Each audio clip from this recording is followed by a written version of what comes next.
नमस्कार बच्चों, आज हम द्विमीय एवं त्रिविमीय आकृति के बारे में पढ़ेंगे, अर्थात 2 डायमेंशनल और 3 डायमेंशनल शेप है उसके बारे में हम पढ़ेंगे। हमारे आसपास में बहुत सी आकृति देखते हैं, जिसमें से बहुत सी आकृतियों का हम अपने गणित में उपयोग करते हैं और इन आकृतियों को हम 2 भागों में बांट सकते हैं, द्विमीय आकृति और त्रिविमीय आकृति। किसी भी आकृति को हम 2 भागों में बांट सकते हैं, आकृतियाँ इसको हम 2 भागों में बांट सकते हैं। पहला है द्विमीय आकृति, द्विविमीय आकृति,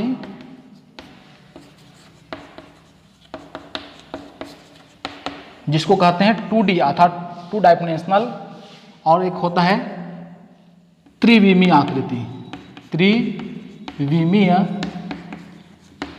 आकृति या आकृतियां,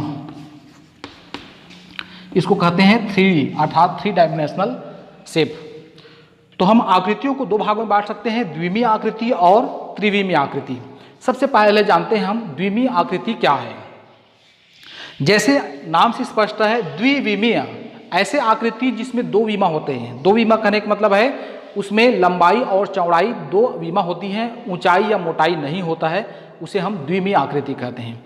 जैसे कि है त्रिभुज, एक त्रिभुज है, इसकी लंबाई और चौड़ाई बस होती है, ऊंचाई नहीं होती है, इस ऊंचाई या मोटाई नहीं होती है, इसलिए हम इसको कहेंगे द्विमीय आकृति। इसी प्रकार से चतुर्भुज है, इसमें भी लंबाई और चौड़ाई होती है, ऊंचाई नहीं होती है, इसलिए इसको हम कहेंगे द्विमीय आकृति। इसी प्रकार से वृत्त है, इसके भी मोटाई नहीं होती है, लंबाई चौड़ाई होती है, इसको हम मान लो त्रिज्या व्यास को है, इसको लंबाई चौड़ाई कह सकते हैं, दोनों की लंबाई चौड़ाई बराबर होती है, इसको हम लंबाई कह सकते हैं, इसको चौड़ाई कह सकते हैं अर्थात, और उसकी मोटाई नहीं होती है, इसलिए हम इसको कहेंगे द्विमीय आकृति। तो मुझे आशा है आप सबको समझ में आ गया होगा कि द्विमीय आकृति क्या है। वह आकृति जिसकी लंबाई और चौड़ाई होती है अर्थात 2 विमा होती है, उसको हम द्विमीय आकृति कहते हैं। तो जितने भी त्रिभुज है, जितने भी प्रकार से त्रिभुज है, समद्विबाहु त्रिभुज, जितने भी त्रिभुज है वे सभी द्विमीय आकृति के अंतर्गत आएंगे। इसी प्रकार से जितना भी चतुर्भुज है या जितना चतुर्भुज, बहुभुज भी है, पंचभुज, षटभुज, सप्तभुज, ये सभी भी द्विमीय आकृति के अंतर्गत आते हैं। और जितने भी वृत्त है उसको भी हम द्विमीय आकृति के अंतर्गत शामिल करते हैं। अब इसके बाद हम देखते हैं त्रिविमीय आकृति। त्रिविमीय आकृति जैसा कि नाम से स्पष्ट है, ऐसे आकृतियां जिसमें 3 विमा होती है अर्थात लंबाई, चौड़ाई और ऊंचाई, ये तीनों होते हैं, उसको हम कहते हैं त्रिविमीय आकृति। इसके अंतर्गत शामिल करते हैं घन को। त्रिविमीय आकृति ऐसे आकृति जिसकी लंबाई, चौड़ाई और ऊंचाई होती है, उसे हम कहते हैं त्रिविमीय आकृति अर्थात 3D आकृति। तो 2D जो आकृति है, द्विमीय आकृति है, उसको किसी कागज में बनाना आसान होता है, लेकिन त्रिविमीय आकृति बनाने में थोड़ा दिक्कत होता है। तो देखते हैं त्रिविमीय आकृति क्या है और उसको त्रिविमीय आकृति कौन कौन सी त्रिविमीय आकृति है और उनके कौन कौन से पार्ट्स है और उसको हम कागज में कैसे बनाते हैं, इनका हम अभ्यास करेंगे। तो सबसे पहले आप बात करते हैं, इसके अंतर्गत आता है एक घन आता है, दूसरा आता है घनाभ, तीसरा आता है बेलन, चौथा है शंकु, पांचवा है प्रिज्म, छठवां है चतुष्फलक। इन आकृतियों को हम कहते हैं त्रिविमीय आकृति अर्थात 3D आकृति। सबसे पहले आप बात करेंगे घन की। जैसे कि आप चित्र में दिखाई दे रहा है, इस प्रकार के आकृति को हम घन कहते हैं या अर्थात क्यूब कहते हैं। इसमें देखिए आप देख पा रहे हैं, इसमें लंबाई भी है, चौड़ाई भी है और ऊंचाई भी अर्थात उनकी मोटाई भी है, तो इसको हम कहेंगे घन। अब देखते हैं घन के आकृति को हम कैसे बनाते हैं और उसमें क्या क्या उसके अंग होते हैं, इसके बारे में बात करते हैं। सबसे पहले घन की आकृति कैसे बनाते हैं, इसके लिए हमें क्या करना पड़ेगा, कागज में बनाने के लिए एक वर्ग बनाना पड़ेगा। इस प्रकार से एक वर्ग बनाएंगे और इसके अंदर में इसी साइज का, बिल्कुल नाप से अंतर नहीं होना चाहिए, इसी साइज का एक और वर्ग बनाते हैं। ठीक है, इतना कर लेंगे। उसके बाद इस कोना को इस कोना के साथ मिला दो, इस कोना को इस कोना के साथ मिला दो, इसको इसके साथ मिला दो और इसको ऐसे कर दो। तो इस प्रकार से हम ये त्रिविमीय आकृति घन है उसको हम कागज में या ब्लैक बोर्ड में या कागज में आसानी से हम इसको बना सकते हैं। तो बच्चे इसका अभ्यास करेंगे कि हम कागज में घन को कैसे बनाएं। अब इसके अंग के बारे में बात करते हैं, कौन कौन से इसके अंग होते हैं। तो मैं अंग को यहाँ पर लिखना चाहूँगा। इसमें एक होता है फलक, होता है फेस बोलते हैं जिसको, एक होता है, इस प्रकार से लिख देता हूं मैं, अलग अलग करेंगे। ये है फलक जिसको फेस कहते हैं, शीर्ष वर्टिकल, और एक होता है कोर किनारा।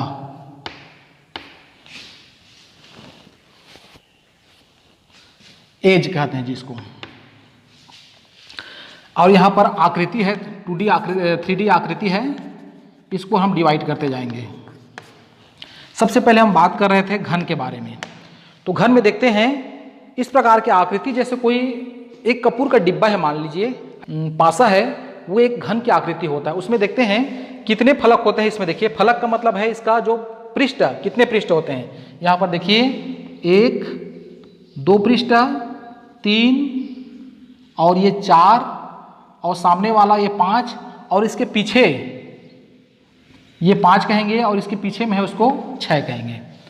तो इस प्रकार से किसी भी घन में 6 फलक होते हैं। फलकों की संख्या 6 होती है।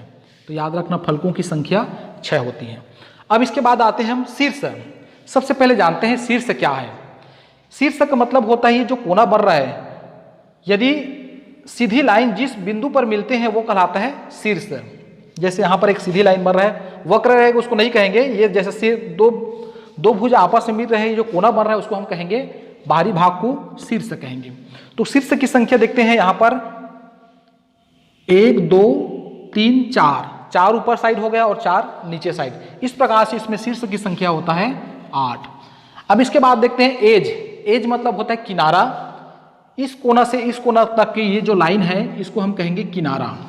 इनकी संख्या होता है, देखिए यहाँ पर गिनती लगाइए, 1 2 3 4, ऊपर में 4 हो गया, नीचे में 4 हो गया, 4 4 8 हो गया, 8 के बाद 9 10 11 और ये 12। इस प्रकार से घन में कोर अर्थात एज की संख्या होता है 12।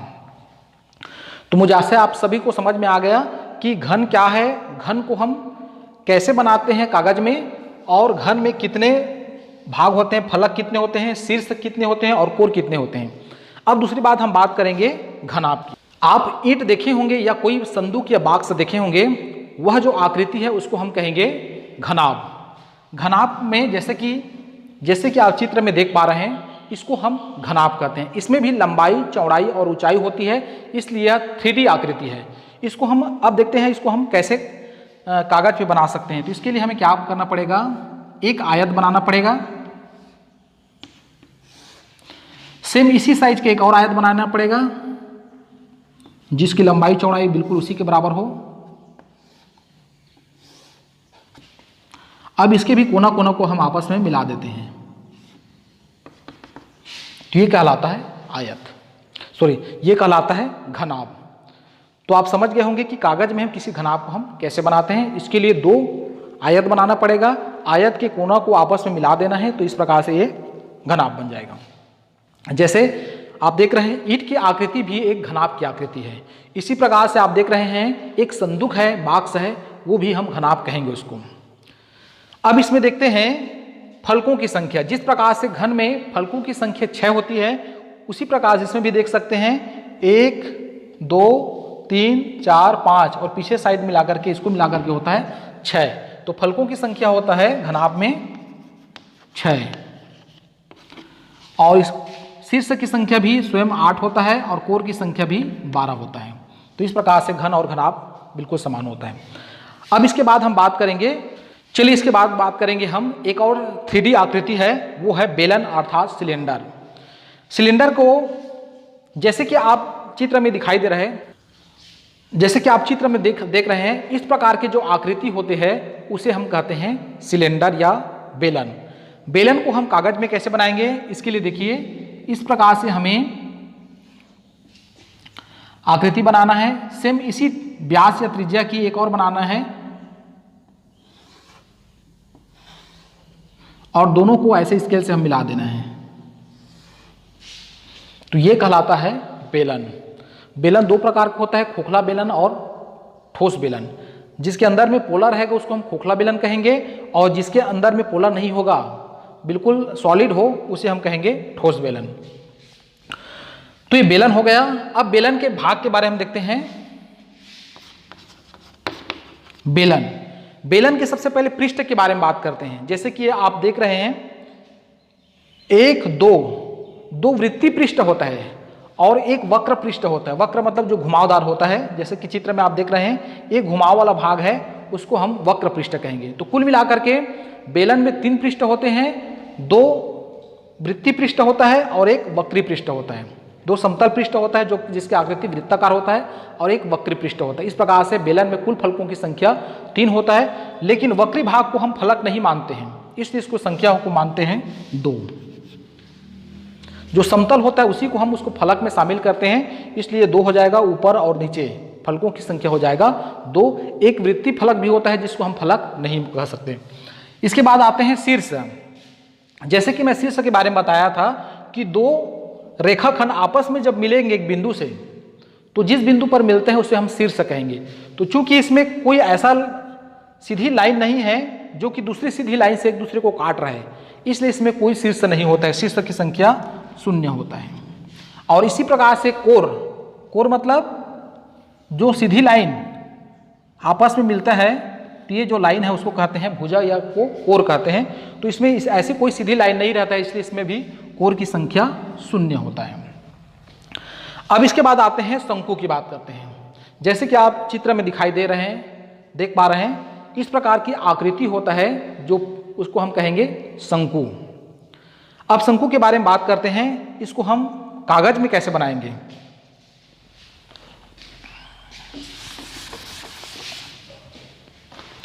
शंकु बनाने के लिए है इस प्रकार से हम रखना है, इसके बाद इसमें ऐसा रख लेना है, तो ये कहलाता है शंकु।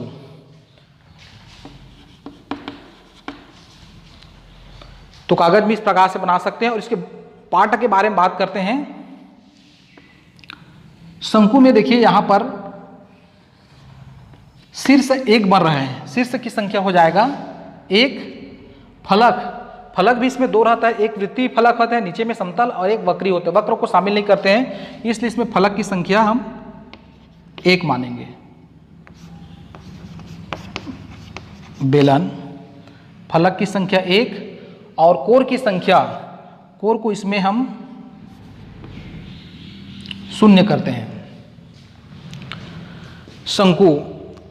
इसके पश्चात हम बात करेंगे प्रिज्म की।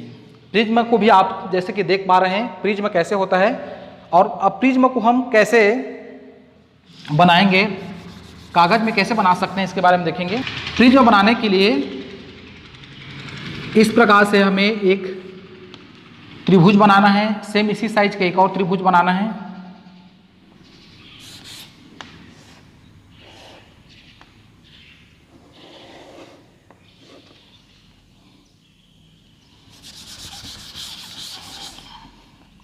इसी के सीधे बनाना है, सेम इसी साइज का बनाएंगे और इस प्रकार से इसको मिला देंगे और इस सेंटर को भी मिला देंगे। थोड़ा सा तिरछा हो रहा है ये। इस प्रकार की जो आकृति बनता है उसको हम कहते हैं प्रिज्म। प्रिज्म के बारे में आप देखे होंगे, कई लोग देखे होंगे। प्रिज्म वह आकृति है, अगर ये कांच का गुटका भी रहता है, इसमें अगर हम किसी सफ़ेद प्रकाश को हम गुजारते हैं तो सफ़ेद प्रकाश अपने 7 रंगों में विभाजित हो जाता है। ये प्रिज्म की विशेषता है। अब हम देखेंगे प्रिज्म के भाग के बारे में। प्रिज्म सबसे पहले बात करते हैं फलकों की संख्या। फलक की संख्या देखते हैं, इसमें इधर 1 होता है, 2 और इधर 3 फलक होते हैं तो 3 और 2 हो जाता है 5। इसमें फलकों की संख्या होता है 5।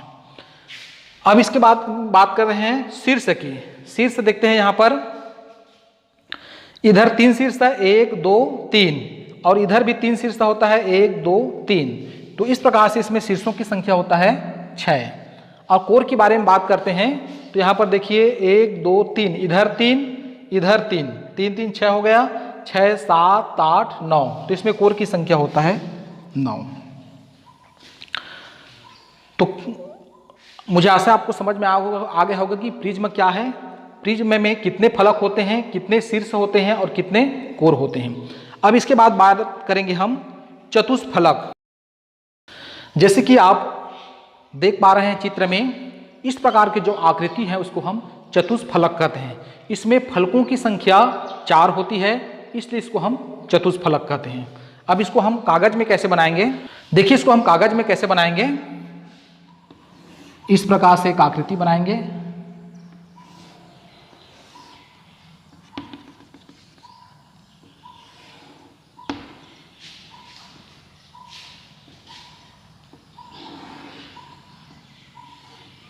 ये जो आकृति है वो कहलाता है चतुष्फलक। यहाँ पर देखिए नीचे तल जिस पर वो चतुष्फलक टिका हुआ है, एक पहला पृष्ठ हो गया, ये दूसरा हो गया, तीसरा हो गया और पीछे साइड में एक चौथा। इसलिए इसमें फलकों की संख्या होता है चतुष्फलक में, जैसे कि नाम से स्पष्ट है चतुष्फलक। इसमें चतुष्फलक में फलकों की संख्या होता है 4।